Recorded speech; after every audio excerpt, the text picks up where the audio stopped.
This is Miss Loafman here, and I just wanted to ask you a question. You ready? Listen up. Here's my question. What does your lab look like?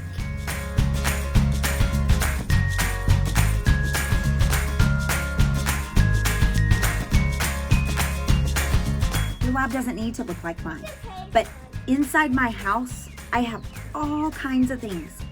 And I experiment with so many things every single day. I wanted you to take a look at it, okay?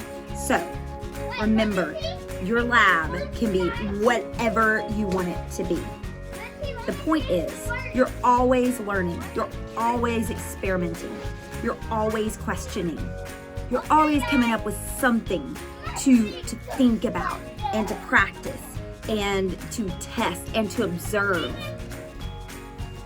Okay, our first stop is my sewing lab. Now, when you think about a lab, most of us think about a science lab. Well, I'm here to tell you that your lab can be anything you want it to be. So, I don't have a science lab where I mix up a bunch of chemicals. I have a sewing lab. So when I get in my sewing lab, I'm trying to come up with the best things I can. And then when I come up with my products that I use my sewing machine for, I say to myself, how can I make it better? And that's like a scientist that gets into the laboratory and starts making things and turning things into special projects and experimenting with things. So at first, I started making things that look like this. But then I started thinking, what if I put a smiley face on a mask? So, this is what I did in my sewing lab. Next, I want to take you to my chicken lab, okay? Come with me. All right. So here we have an incubator.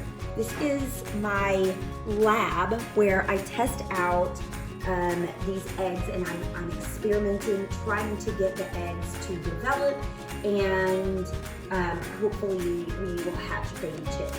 Now, in here I have to make sure that my temperature is staying where it needs to be. And so I have a thermometer inside this incubator, and it helps me with my experiment. So this is my chicken lab. Okay, this is another lab that I have. This is my vegetable garden lab. So I have never really experimented with raising vegetables and producing crops.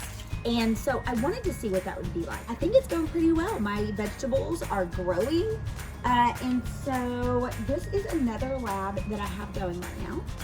So let's really think about this. Maybe your lab doesn't have anything to do with science. Maybe it is a writing lab. Maybe your notebook is your experiment, and you write, and then you observe, and you think about words and how to replace them with better words. So maybe you have a writing lab. Maybe you have a reading lab. Maybe you are experimenting with a prediction in a book that you just read. Maybe you have, what other kind of lab do you have? Animal lab. A what? Animal lab. Oh, maybe you have an animal lab. Maybe you train animals. Maybe you teach animals tricks. The point is, you are working on building your understanding, changing those things, making things better in some way. So, I want you to really think about that question. What does your lab look like? You always want to be learning. You always want to have something that you can build upon. You're always going to take your skills to the next level with more experimenting, with more testing, more observation. always remember to be a lifelong learner.